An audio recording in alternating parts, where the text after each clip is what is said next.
Thank you very much. It's also true that I am a fan of you, Ollie. Yeah, in fact, Ollie was part of a lot of the intellectual development that I had coming out of practicing spirituality and then going, ooh, how can I understand this and how can I make sense of this in my life? And this talk is about that, really. It's about the actual experience that I've been through with spirituality, with music, and with psychological research. And the one thing that connects all of these aspects of what I'm going to be talking about is this thing called awe.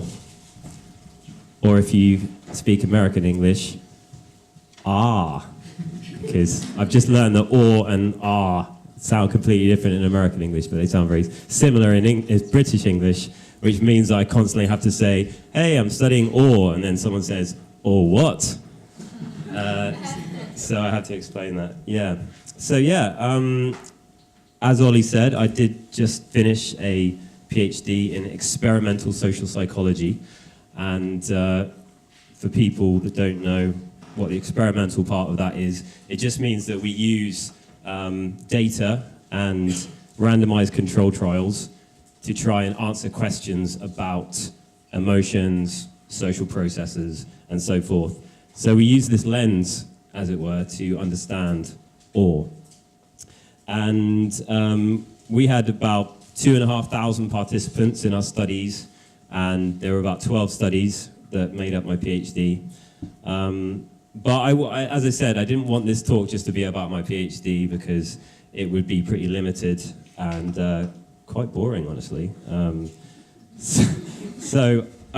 also felt that a lot of the time when I was growing up and understanding psychology and reading, I always felt that scientists had a specific position in society where they almost have to be seen to be very hard-nosed and conservative and not to, drift off into woo-woo land. Otherwise, their reputations are on the line. So I did feel that for this talk, because I am actually not right now a practicing scientist, I am a full-time musician, that I was just going to go into a world which is beyond my data, and it is extrapolated from my experiences. And here it goes. So as the scientist mystic Albert Einstein, this really sums up my approach to awe. It's a really beautiful quote. One cannot help but be in awe when contemplating the mysteries of eternity, of life, of the marvelous structure of reality. It is enough if one tries merely to comprehend a little of the mystery every day. The important thing is to not stop questioning. Never lose a holy curiosity. And I think that word holy is quite revealing in this sense. I think he's saying mere curiosity is not enough. Just the idea of being interested in things and understanding them in the frames of references that you're used to. That's actually, it'll get you somewhere, but it won't get you to the really interesting and ascended aspects of being a human. It feels like it's an empowered, ascendant, developmentally high curiosity that we need, and this is my approach to awe. Awe can come from all kinds of experiences. This is, let's see if I can get to this. Didn't actually try this out, but okay, well, we're gonna give the birds a miss. Has anyone ever seen a murmuration before? Take your mind back to that moment. There is a sense that awe involves this experience of vastness coupled with a need for accommodation of the experience. That is essentially what social psychologists have come up with as a definition for awe. I believe that it is quite insufficient to an extent, but that idea of something that is beyond your sense of what is possible on a day-to-day basis. It could be a theorist that connects all these aspects of psychology, philosophy, and spirituality, that you just suddenly see this vast sense of the world of ideas come together. In fact, that was what the experience I got when I started reading Ken Wilber, what brought me to that time with Ollie. And the other part of it is, because that experience is so great, so powerful, so vast, your mind is not actually ready for that experience.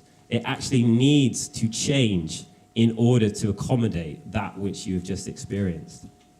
And in this sense, this is why I believe the social psychology idea of awe is limited, because it can't see so far that awe can actually be a developmental experience.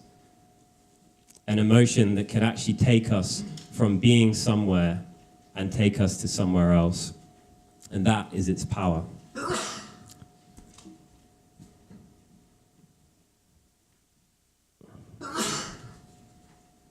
do I get my cursor back? Okay. So my very first experience of awe that I can actually remember happened when I was about 15, and I was reading about psychedelic experiences on the Erowid website, which some of you might have heard of or used. And I was just fascinated by all these different stories of people taking things like mushrooms and LSD and salvia. And of course, as a 15-year-old, I lived in quite a small suburb in Dorset, and all my friends were very straight, and no one knew any dealers around or whatnot. But there was a local head shop in my town, and I walked down there, and I found these things called Hawaiian baby woodrow seeds, which are the seeds of this creeper plant, and they contain ergot alkaloids, which are a little bit like those found in LSD, but a lot less powerful. And so I waited for my parents to be away one night, and I decided to take these 7 seeds. I found all these different ways of taking them online, but in the end I just opted for just sticking them in my mouth, chomping them up. The taste was just beyond bad, but I started feeling the effects of this drug. And I walked out into the forest where I lived, and as the sun was coming down, I walked, and I could start to feel this slow, creeping sense of peace inside my body. I started to feel that all the trees and all the plants and all the natural life around me, they were alive. I felt the sense of their aliveness. And I opened my eyes, and I could see that this aliveness was turned into a visual representation of bark and leaves and things moving vividly that I'd never seen before. And I remember the sense of, I know that I've taken something, but I realize that this insight is one that is truer than that which I experience in an everyday sense. And so as I walked, I started to really question a lot about the way that my perception worked in an ordinary sense. And it was just a really, really beautiful experience. I was on my own. I didn't have anyone around to kind of, that had felt like I needed to talk to or be social with. And it really gave me a peak. Abraham Maslow talks about peak experiences, and normally we understand that as like a summit, an ascendant experience. But there's also another sense of a peak being like the peak. You look behind the curtains for a moment, and you can actually see this marvelous structure of reality. So, the next time I experienced awe in a way that was really life-changing was when I was in Vietnam, and I'd moved to this city to be a TEFL teacher, and I hadn't brought any music out with me. Actually, my path from that moment in the forest to then had been one of like, oh, I need to take more of these psychedelic experiences, and I want to go to raves and just blast music and kind of dance into kind of trance states and things like that. And although that was a really interesting time in my life, it also meant that I was feeling the serotonin depletion on Monday was quite a bummer, and all my friends would just start looking a little bit more worn and morose. And so I decided to go to teach English as something to kind of like bring my mind back. And I did so without taking any music with me, without any way of listening to music. And I didn't listen to music for a full 3 months. And then one day I was walking in Ho Chi Minh City, where I lived, and I found this record shop. And it was one of those ones with lots of pirated CDs with, you know, wrapped in cellophane and with pixelated artwork on them. And I found Jeff Buckley's album, Grace. And I played the first, I don't know if this is going to play, but I played the first opening sound of his album, Grace, and I felt tears forming in my eyes, and I felt the sense of this artist that had died just after this album. And it was amazing. I suddenly saw the power of music, that these vibrations that someone created can go into your mind, and no one really knows why we experience these shivers and these goosebumps. And I know later that that was actually a lot of physiological, this side of awe. So I'm not going to play Jeff Buckley right now, but I'm going to play you a song that I was very inspired by Jeff Buckley, and a lot of my high singing and stuff is harking back to this artist. So I'm just going to change microphones.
We got to face it head on this time. Well, I'm touching base with them, moving in the eye. Well, I want my fellow brother. We got to go, got to open the wounds and touch the plateau.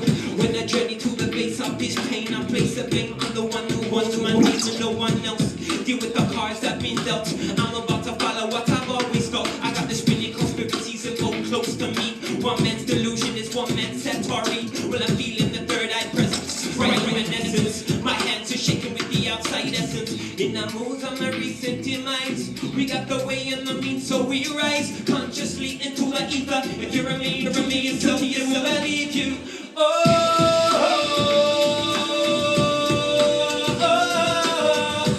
hold this close to me. You got to know I hold this close to me. See my name, see my Lord. I hold this close to me. You got to know I hold this close to me.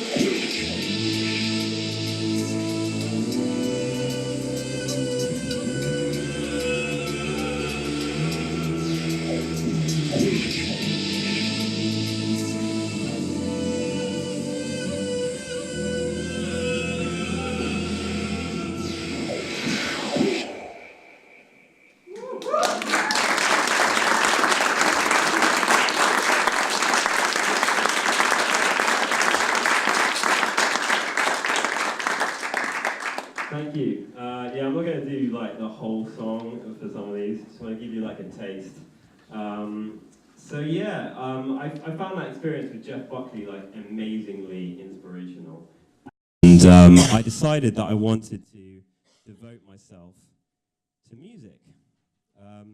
So I went back to the UK after my time in Asia, and I basically just I studied music, I kind of wrote music, I hung out with people that made music, I went to clubs and beatboxed in promoters' ears, and they were like, all right, okay, yeah, I'll give you the mic for a second, and I just had this real thirst to do it. Just, you know, now that I'm older, I just would never do anything like that.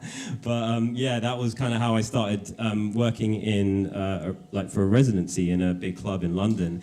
And I had actually stopped taking drugs, partly because I could see the kind of the curve of it. You know, you go out at the weekend and you're like really like going through all these states, and you know, there are some really great states to drugs. Like, don't get me wrong, like being able to be openly loving with your friends and also strangers in a way that you feel the barriers of your heart just kind of melt down, and you're like, wow, I can actually be a really loving person, and I don't have to like have 5 drinks to do it, you know. Oh, I just have to have drugs, yeah.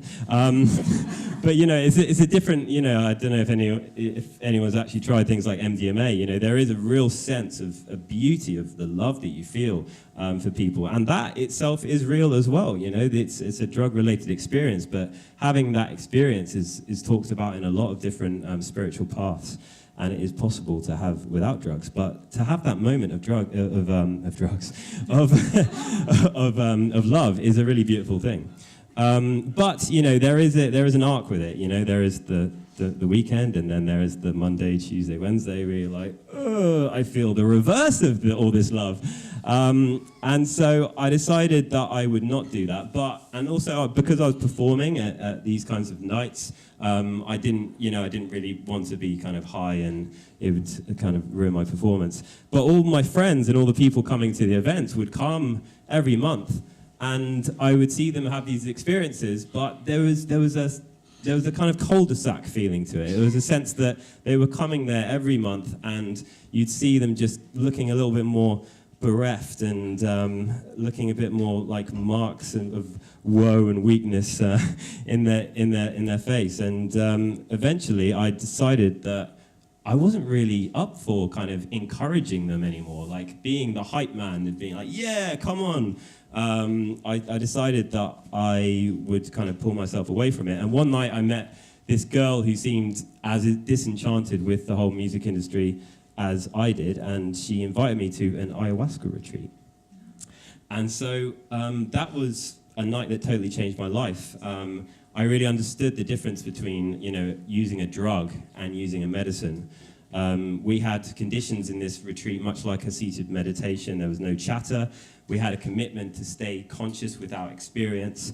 And I felt like there was this moment where I was letting go of a lot of my mental unconscious thoughts about family and loved ones and people that had like difficult relationships. I had this sense of letting go in a mental sense, and then something very, very interesting happened. I started to feel this sense of this increasing love and warmth.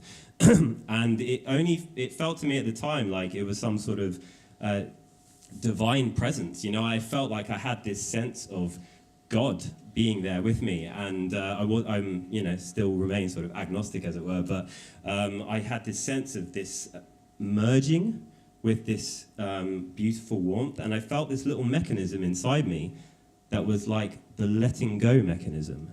And the more that I just used that mechanism, the more I let go. And the more I let go, the more I felt like I could let go, until I was falling and falling and falling, and I felt just started to completely merge with the sense of pure love. And the week afterwards, you know, there were no come downs, there were no side effects. There's the golden afterglow, in fact, of ayahuasca. And yeah, this was a peek through the curtains again. And again, this idea that it was a deep place of love that I had inside me, and that it was possible to find that. I had this sense that I didn't necessarily want to do it through continually drinking ayahuasca. I know there's some drinking communities that that's what they do, and absolutely no disrespect to that, but I decided that I wanted to follow a meditation path. And I went to my first Vipassana, and that was in India in 2006, I believe, and I was really in pain most of the time, 10 hours a day of meditation, my mind was just full of these thoughts about how I'd get the cushion to be in this particular position so that I could actually, find the perfect way of sitting and not feel pain, and just constantly like mental thoughts coming up. And, but whatever happened, at the end of the 10 days, I came out and saw a single flower that was outside the retreat center. And I saw this flower, and just tears started appearing in my eyes, and I realized just how absolutely beautiful this thing was, this plant, this energy, this spirit. It was really an amazing feeling, and it reminded me of the 15-year-old me, like walking through the forest with the Hawaiian baby woodrow seeds, except this time I simply got there by observing my mind and letting go of these addictions to like good and bad. So 4 years I meditated, usually an hour a day. I got really inspired by this Goenka style of meditation, which is a Burmese style of Theravada. And I basically did it for a long time, 4 years. And I went to India, and I've never talked about this to anyone, apart from very, very close people to me. So it's quite a big thing that I mentioned this today.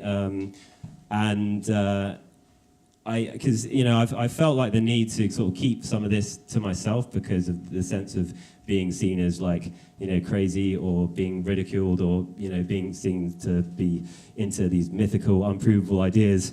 I've been through the whole scientist thing. But in 2010, I basically had an experience that was unmistakable of a Kundalini awakening. Oh, hello. With the laptop the other day. It's just we took the HDMI out. Yeah. Plug in again. And I saw a green light, and then it went blue. And then it went back. The arising and passing away. So I've been doing Vipassana for about four years, and I was in India because my girlfriend at the time was doing an internship there, and I wasn't really doing like particular Indian forms of practice. I was just kind of doing my Vipassana. And one night after a party, we were just sort of chatting at this party. I went to lay down, and I had this process of just watching mindfulness, the energy inside me when I went to bed. And that night, I just had this sense of letting go. The mechanism that I talked to you about with the ayahuasca retreat, I found that again. And it's this sense of just continually letting go. And the more you let go, it becomes exponential, this kind of accelerating letting go-ness, an exponential surrender. And it started to happen all by itself. It felt really peaceful. It just basically grew and grew and grew. I've actually got this, I've got it written down, what I wrote, because it probably, I got to the point where it was every single like trace of tension in my body felt like it had gone. And with that came this real ecstasy, this kind of intense joy. And this is what I wrote. The power grew until I had a strange sense, which is hard to describe, that I was standing in blissful motionless, but in the path of a runaway train. At that point, completely naturally, without any forcing or manipulation, my breath stopped. This curious event, which has happened to me a couple of times before, is normally accompanied with an enormous rush of overwhelming ecstasy, and this time was not different, but in another sense, very different. As the ecstasy overwhelmed me, there was a feeling of an explosion. Like something burst inside me. I felt a hot and powerful force be released all through the core of me. It burst in my root, perineum, and flowed all the way through my body up into my head, which was flooded with an ocean of bliss. This feeling of something being blown up inside me, or something being released violently, within was very distinct. So this experience was the most awe-inspiring thing, I think, that I have ever experienced in my life. And it kind of confirmed to me things that I had really been questioning in terms of, you know, like, is that stuff that people talk about really a thing? Like, or are they just sort of imagining it, or is it some sort of, you know, auto-suggestion or something like that? But it's after this experience, months after, I felt like there's this kind of tap that had been turned on inside me, and I felt bliss currents pretty much all the time. And it was weird because I felt what I call the kind of existential architecture of myself, like all the kind of meaning and thoughts and senses of, oh, this is good and this is bad and this relationship, this, and all of that was just replaced with this kind of bliss. And that kind of went on for about 6 months. And I sought meditation teachers in India to try and sort of help me out because it was causing me some problems as well, because my girlfriend kind of had the sense that I wasn't really like relating to her in a more kind of way that she was used to, and there was things that like I couldn't really concentrate on writing and things like that. So I did take a break from the meditation, and they told me to walk in nature and do stuff with my hands in soil and things like that. But yeah, but it was just an incredible experience that sort of showed me how I could go forward in my meditation practice. And today I do feel like I benefit from this experience. So yeah, I'm going to play another song now, which is a Buddhist mantra, and it's called Om Muni. And yeah, don't really know what else to say about this. It was a song that I learnt from a guy called Mahasuka, who arranged it, and it was a time in my life where I was feeling quite existentially isolated. There we go. And this was taught to me in the context of a choir. And if anyone has ever been in a choir before, it is the most beautiful thing to be able to sing with people in a group. And if you're ever feeling isolated, that is the place to be, in my mind. Right, so here we go.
emerged from the spot. I just sat with my heart blown open. Holy vibrations, words of the ancients slide into me. I won't be forsaken. These roads that I'm taking will take me to peace. And I'm singing, and I'm singing, oh money.